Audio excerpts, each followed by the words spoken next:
Have you ever been caught in a web of familiar routines, even when you know they're no good for you? Or wondered how others shatter their harmful habits and reinvent their lives entirely? Imagine if there were a science, a secret formula that could decode the power of habit, making transformation accessible to anyone.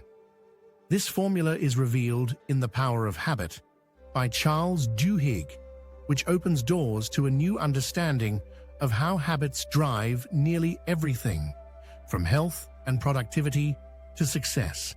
Through inspiring stories and cutting-edge research, the book dives deep into why habits shape us and how we can harness their power for our benefit. So, let's embark on a journey that peels back the layers of habit science, giving you practical tools and insights to finally break free from what holds you back. Take, for instance, the story of Lisa Allen, a woman who went from drowning in debt, addiction, and despair to building a life of purpose, health, and success. Lisa's story reveals not just a change, but a profound transformation that has captivated scientists and psychologists alike. Imagine Lisa at 34, burdened by alcohol and cigarettes since her teens, battling lifelong weight issues, stuck in a cycle of dead-end jobs and saddled with over $10,000 in debt. But fast forward to today, and Lisa is unrecognizable, slim, toned, and full of energy. She's quit smoking and drinking, cleared her debt, and now holds a stable job in graphic design. More than that, she's completed a marathon, is pursuing a master's degree, and even owns a home. Her transformation was so remarkable that experts from the National Institute of Health and other organizations dedicated years to studying Lisa and people like her, who seemed to rewrite their lives in record time. The big question: how did she do it? The story of Lisa's journey to Cairo marks the turning point. Shattered by a sudden divorce, she'd lost herself in a haze of heartbreak, often obsessively trailing her husband and his new partner. In a drunken state one night, she hit her breaking point, making a scene at her ex's ex-girlfriend's house, unleashing her anger and sorrow in a storm of insults and threats. That night, he left her feeling utterly defeated and ashamed. But then, an idea sparked. In a last-ditch attempt to escape the pain, she recalled a long-forgotten dream of seeing the pyramids in Egypt. So she booked the trip on a credit card and woke up in a pitch-black hotel room in Cairo, the early call to prayer filtering in through the darkness. Reaching for a cigarette in desperation, she accidentally lit a plastic pen instead, filling the room with a bitter stench. At that moment, she felt the total weight of her struggle and the extent of her despair. But in the days that followed, something in her shifted. Surrounded by the ancient mysteries of Egypt, Lisa began to see a different path forward. Standing before the pyramids of Giza, she made a silent promise to herself. She was done being a prisoner of her habits. She realized she couldn't control her past, but could change her future. Lisa knew she needed a reason to keep going, something bigger than herself, to anchor her intentions and give her life direction. She boldly promised to return to Egypt the following year to trek through the desert. It sounded impossible. She was out of shape, her finances were tight, and her habits were against her. But she clung to that promise like a lifeline, determined to do whatever it took. Her first goal: quit smoking. 1 year later, Lisa was standing on Egyptian soil again, part of a team trekking through the vast, rugged desert. She had kept her promise to herself, and in doing so, sparked a transformation that would change her life forever. Once Lisa committed to her desert trek, her daily life started to shift. To handle the cravings from quitting smoking, she picked up jogging, and slowly her routine expanded. She started a healthier diet to tackle binge eating, set a strict sleep schedule that gave her more energy, and replaced impulsive shopping with thoughtful savings. Her productivity soared and her self-confidence grew. Within 6 months, she ran regularly, saving for plans, and eventually went on to complete a marathon, go back returnul, and even buy a house. Scientists who studied Lisa's journey were astounded by what they saw on her brain scans. The old pathways, the circuits that had once governed her unhealthy routines, were there, but had weakened. In their place were new, more robust pathways that reinforced her healthier choices. Lisa had rewired her brain. While Lisa's story showcases the power of intentional change, another tale from the world of brain science underscores how habits work even more fascinatingly. In 1933, Eugene Pauly, a tall older man in his 70s with snow-white hair, strolled into a laboratory in San Diego, wearing a crisp blue shirt. Just a year prior, Eugene had been an ordinary man, until a sudden and violent illness turned his world upside down. One night, Eugene began vomiting uncontrollably, his stomach racked with pain. His fever spiked, his body dehydrated, and his mental state seemed to unravel. When his wife brought him to the hospital, Eugene lashed out at the medical staff, unable to make sense of his surroundings. Doctors sedated him, and a spinal tap revealed the culprit. Eugene was suffering from viral encephalitis, an infection that had reached his brain. This seemingly harmless virus, responsible for cold sores in most cases, was now a deadly invader, eating away at Eugene's brain tissue. Doctors scrambled to halt its spread, but the damage was already done. After a harrowing 10 days in a coma, Eugene opened his eyes. He was alive, but not entirely himself. Though he could move, respond to sounds, and recognize light, he had lost pieces of his mind. The virus had consumed vital brain tissue, leaving a space where memories and personality once thrived. "He's alive," the doctors told his wife, "but he won't be the same." They prepared her for the reality that Eugene might never recover his old self. As Eugene began rehabilitation, the effects of the virus became painfully clear. He couldn't retain new memories, not even the names of his doctors. He would rise each morning, go to the kitchen to make bacon and eggs, return to bed, turn on the radio, and then repeat the same routine half an hour later without any recollection of his previous actions. He'd make breakfast and turn on the radio repeatedly as if his mind was stuck on a loop, his habits surviving in a sehat he otherwise struggled to remember. Lisa and Eugene's stories show two vastly different approaches to habit formation. For Lisa, her habits were rewired as she built them consciously around new goals. For Eugene, habits were all that remained, automated routines untouched by his ravaged memory. Each story sheds light on habits' profound role in our lives, revealing how, even at our most vulnerable, they can shape and sustain us.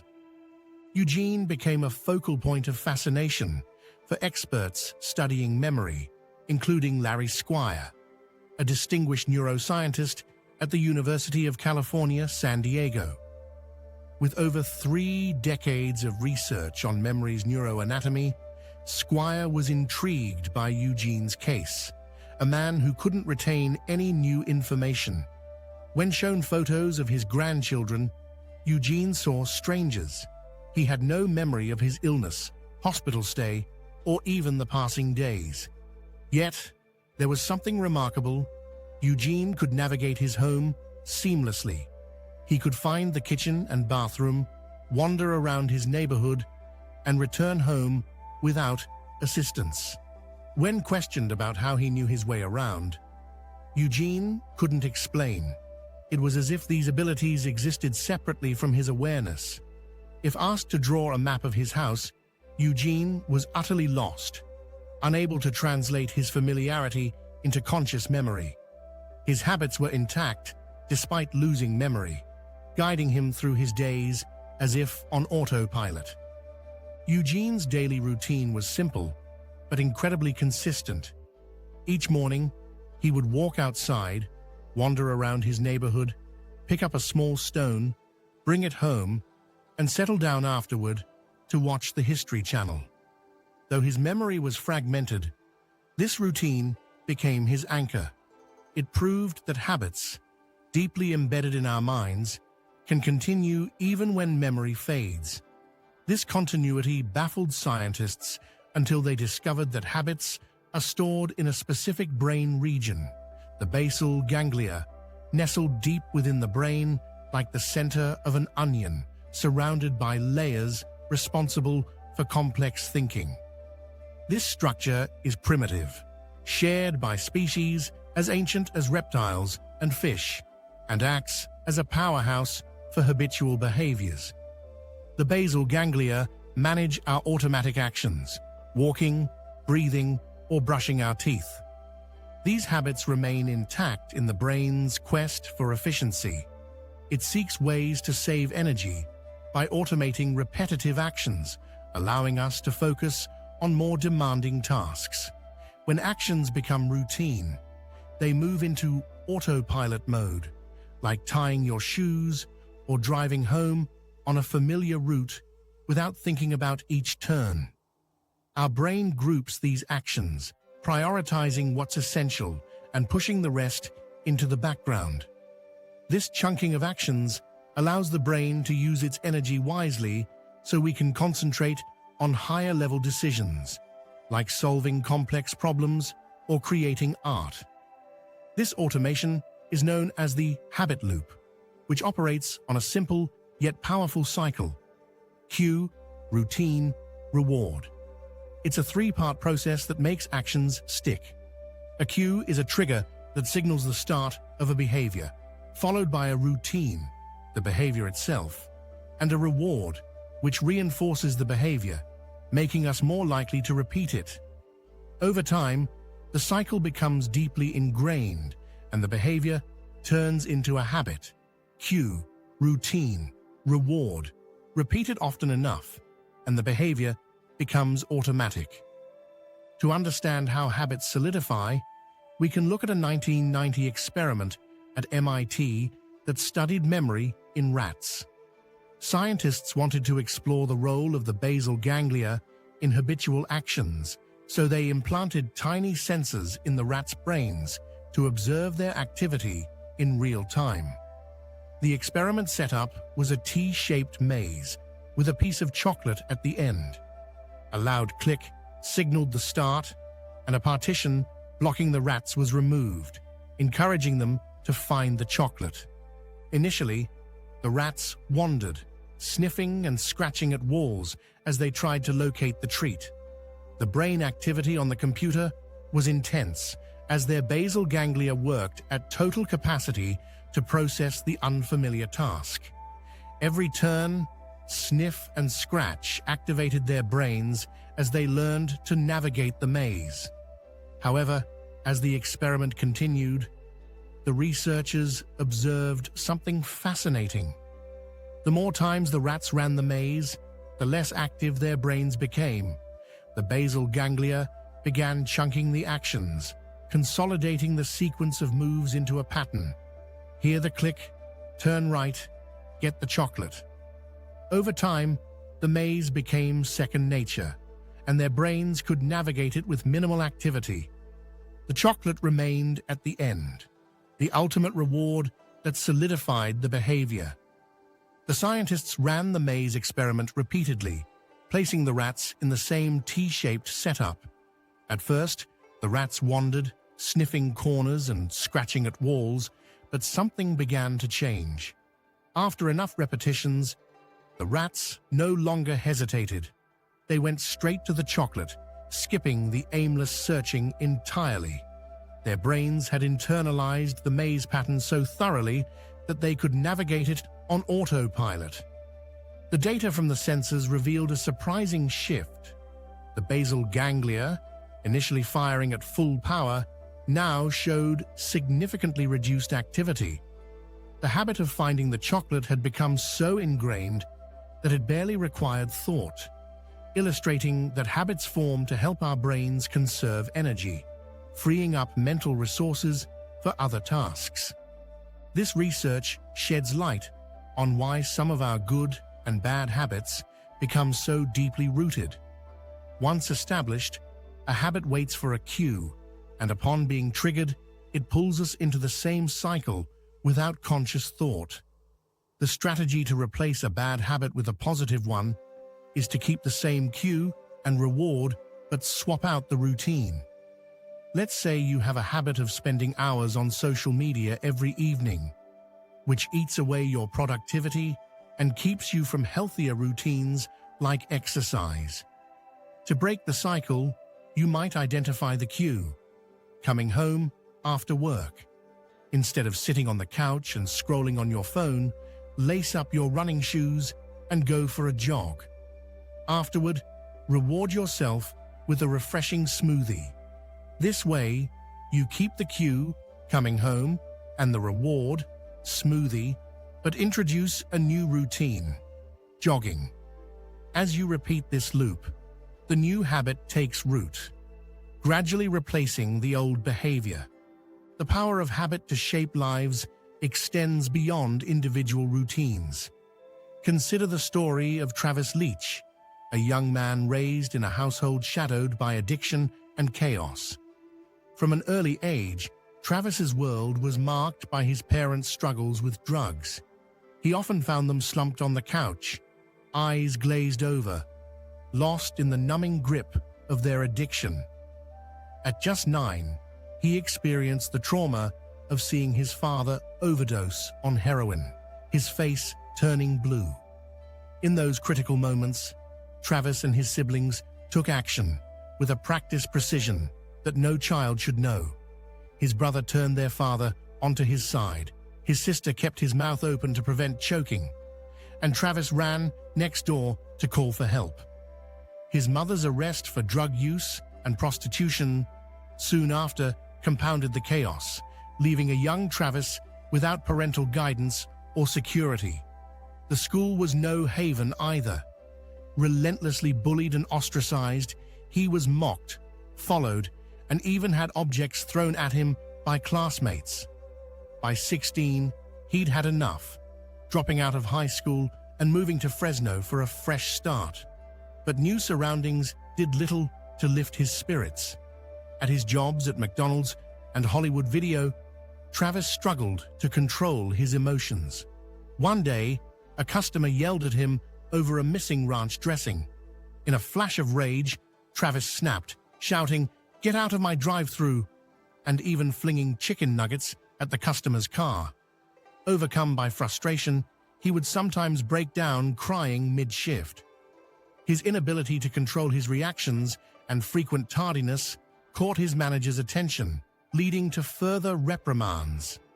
Desperate for change, Travis would go home, stare at his reflection in the mirror, and coach himself on behaving normally like everyone else. But even with his best efforts, fitting in and maintaining his composure remained elusive.